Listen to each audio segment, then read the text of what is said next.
So is Keir Starmer about to be eaten by a lion as well? His figures are horrible. According to a new poll for the Daily Mail, 61% of us are dissatisfied with Starmer's track record only 5 months into his term. The survey has been tracking the popularity of new prime ministers since Mrs. T, and it looks at this same point in their leadership. So let us have a look at the comparison. And I'm going to take you through this, and we'll go back. So we have here all the prime ministers since Mrs. Thatcher came to office in 79, then Major, obviously, 1990, Tony Blair, 97, Brown, 2010, 2015, well, there's coalition and so on, and on we go. 2010, he lost the election, and then we have this lot in the 2010s. So let's look at the percentages after 5 months. So we start with Thatcher, and we're looking here, dissatisfied was 47%. So that's, if you like, minus 47% for Mrs. Thatcher after 5 months. She was struggling. The Falklands War saved her in 82. Then John Major, after 5 months, he was not doing so badly at all. Remember, these are dissatisfaction, so the lower the figure, the better for the Prime Minister. 26% dissatisfied.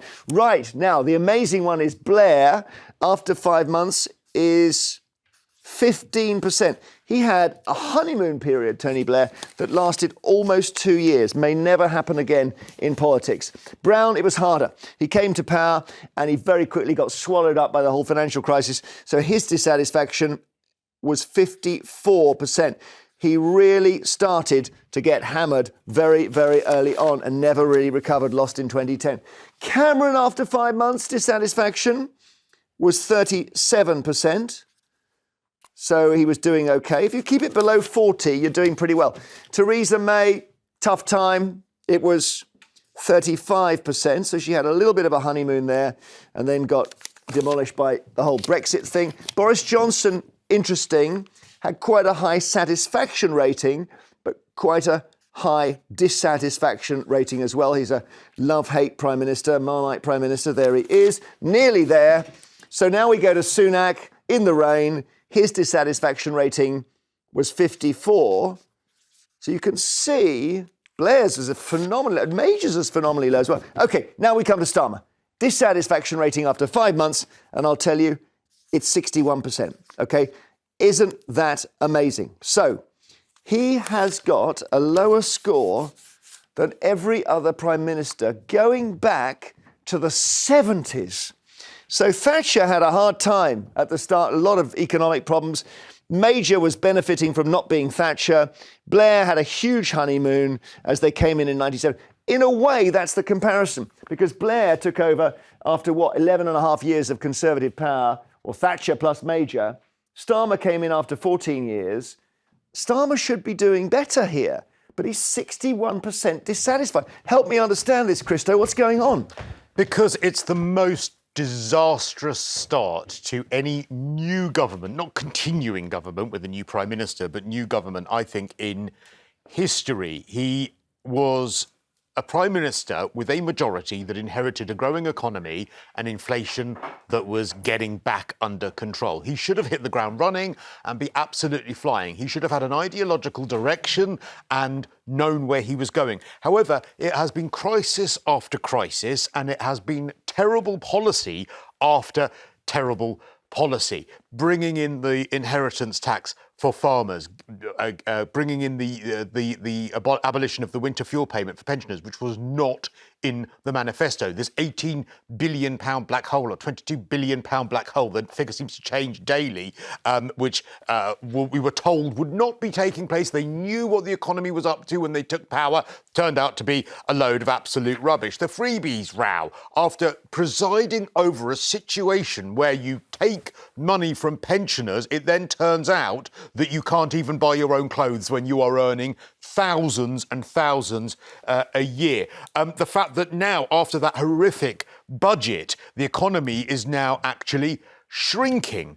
You have a situation where people are just wanting to leave the UK, who are wealth creators, because they think that we have the climate in this country where there is no point in trying to create wealth, because you'll be taxed into oblivion, tax rates, by the way, and thresholds that are not changing, meaning that more and more people are being moved into tax. Is that, Jess, do you think that's right, that they did make a lot of signals saying it's going to be very, very hard, and then the economy seems to have seized up because of all their warnings? Well, they kind of told us this from the start. They said it's going to get worse before it gets better. We knew that they were coming into power at a very tough time. I think public trust in the government was very low, and it kind of reminds me of what Michelle Obama said, right, during the US presidential election campaign, when she said about Kamala, she said something along the lines of, forgive me if I'm a little frustrated that people are willing to ignore Trump's sheer incompetence while expecting Kamala to dazzle at every turn. And it's kind of like that for me. We have 14 years of Tories, we've had austerity, and even if we're just looking at the Boris Johnson years, right, there was scandals, there was lies, there was Partygate, there was all the COVID contracts, and people overlooked it because they thought, oh, I'd quite like to go for a drink with Boris, he seems like a nice guy. People don't want to go for a drink with Starmer. He's not that kind of big, famous character politician. And that's okay. So it kind of frustrates me. I'm not saying he's been amazing or great, by the way. I do think they have done some positive things. That doesn't make the news. Well, he's annoyed certain groups. He's annoyed the pensioners, without a doubt. He's annoyed the farmers. And the thing that's, I suppose, hardest to understand is the employer tax has definitely made employers think twice about bringing on new staff. But they want there to be more jobs. And I just don't understand why they've done that. I know. I look, it's difficult, and I think we have to find money from somewhere. We've got an NHS that needs funding. You know, we've got people who are cost of living crisis. We've got homes, but they have done good things. We've had more protection for rental rights. We've had That's bad. more I rent, so I think that's a totally great thing. Well, what that's doing, sorry to interrupt you, but I have to jump in because I am a landlord, and that is something that is so perverse, because what it's going to do is discourage landlords from wanting to rent out their properties. They're going to want to you can't get rid of bad tenants. But, is that right? also what controls like this tend to do is mean that because landlords have fewer protections themselves, it means that they put the rent up to start with in order to protect themselves long term. Already sky high. So then you want to have a policy that makes them higher. What we should have is less landlords in this country, so people can actually, instead of having multiple homes, that people can afford their homes. We need more social housing. Fewer landlords would lead to higher rents even more. If Jess is right, if everyone just has to buy one house and never buys the second house, that would sort it. Yeah, I think we ignore, and this is the thing, I think what Labour have got very, very wrong is, which we saw again, I think, with America in terms of the Biden coming, where they don't communicate very well when they do things well. You know, we've seen that they are putting investment into green energy. We're going to nationalise railways. We're going to, you know, waiting lists down the NHS. They've been shifting 1,000 workers from the Rwanda scheme onto actually processing asylum applications. So they've processed more failed asylum applications since 2019. There is positives. Not everything's positive. That's good that you said. Okay, because we want to be balanced. I know we've got callers here. I'm just going to go back to our little board here. In fact, I feel like the need to write in some minuses, because it's a bit misleading here when we get these percentages. It looks like the higher the percentage, the better. The higher the percentage, the worse it is. Let's talk to Julie in Somerset. Julie, hi. Hi. He's got a very big minus figure here, hasn't he? Look, we're going minus 56 for Boris, minus 54 for Sunak, and minus 61 for Starmer. It's incredible. I know it's incredible, but don't you honestly think we should give the guy a chance? I think these days 5 months is a chance. I'm sorry to say it's not like it was in the 70s. It's digital now. A chance is 5 minutes. No, I know that. I'm fully aware of that fact. I'm a trained nurse and I'm a trained midwife.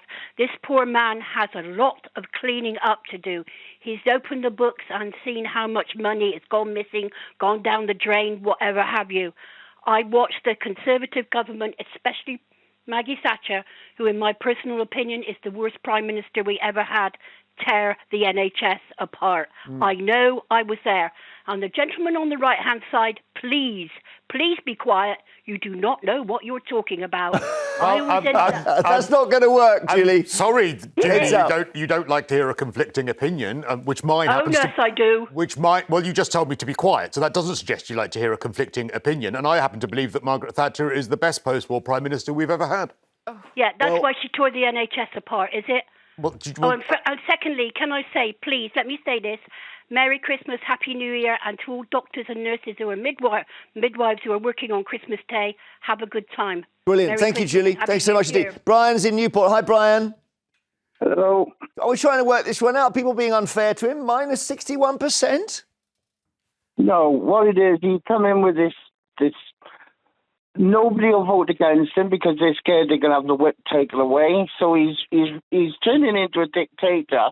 And with the new thing he's bringing in with the councils, where they're going to put off the voting for maybe a year or two, is the proof that normal people will show their thing, and he doesn't want that. He wants to force all of his stuff through, and he doesn't want anybody saying anything against him, and he's going to stop people doing this constantly. Well, he's not. I don't know whether he is a sort of control freak, but the council thing is they're trying to have more local power and local mayors. I mean, it may be a disaster, but it's not. He's not trying to get power to Westminster, is he? Right, yeah, but what? Okay, then. Why don't you do it after the council elections? Ah, yes. Well, that's a good point. I know there's an issue with council elections that's rumbling away. I don't know. I still don't. It may just be we're in a different age. If we go right down the other end, I mean, this was the time when you do one press conference a week.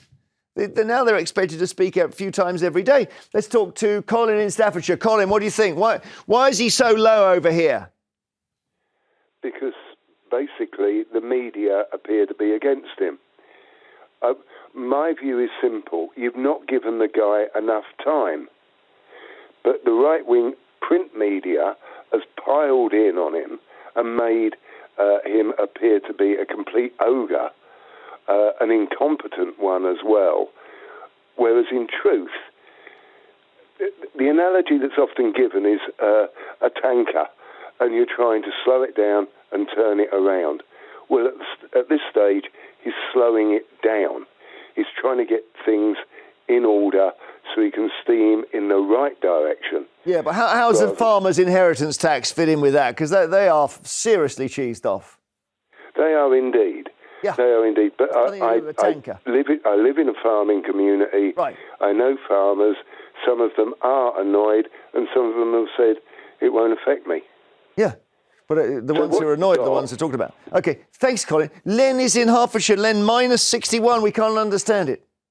Oh, I thought it might be more than that, because I just, even when he was in the opposition, I just didn't trust the bloke. There's something about him. As Director of Public Prosecutions, somehow one well-known celebrity got away with terrible crimes that he claims he never knew of. But you're talking about Jimmy Savile. I think they've been over that, and they say that it didn't cross his desk as when he was working there. So I can't believe that, because if you're working for a company and the one of the junior members is caught doing something, it always goes through to the top. Yeah, I don't know the truth of it, to be honest. I just don't. But maybe he's, I don't know. The issue is whether he's any good at politics, I suppose. Well, I think the best thing would be to get over this argument, is call another election. And I don't think he'll get back in. Another one? We had two in 1 year in the 70s, so we could do the same again now. Oh, but why would we do that? It doesn't make sense. We've got 4 years. We're 5 months, and I agree, Jeremy. I think it is a reflection of the times. We're a digital time where we want everything right now. That's not how it works when it comes to policy. It's not how it works when it comes to politics. Money doesn't appear from anywhere, and it is going to be tough. So it would be detrimental to this country to call another election. Well, it's worth saying that Thatcher was almost in this position, and in fact, after about 3 years, her goose was cooked, and then the Falklands happened, and people suddenly thought, OK, no, we can see the reason for having her. But why? I just don't understand why wanting an economy that is growing and how having an economy that is now going backwards is in any way part of a long-term plan to turn the country around. Having millionaires leaving, fiddling with the words of the manifesto where they said they're not going to put taxes on working people and then putting it on employers instead, knowing it would have an effect on working people. I think people are so angry, not because of this conspiracy from the media, but because Keir Starmer stood there so many times saying that he was going to be honourable in politics and all of this, and that was nonsense once he got in power. We saw that from Boris Johnson. I mean, there was obviously that big red bus, Brexit. People were willing to forget that, vote him in and support him again. Here's a question for you. Have a look at the Prime Ministers again and tell me who's missing. Liz Truss. Yeah, you're right. So I want to point out, in case Liz Truss's fan is watching, we only included prime ministers who were there for 5 months. You're a fan? Well, I'm a fan of the direction of travel she was going in. I think she completely cocked it up, but I'm a fan of what she was planning. Yeah. All right. Yeah. So that's why mistrust wasn't included. That there will be some point. There will be a survey done of how you were faring after 49 days, and she'll be in that one. Later.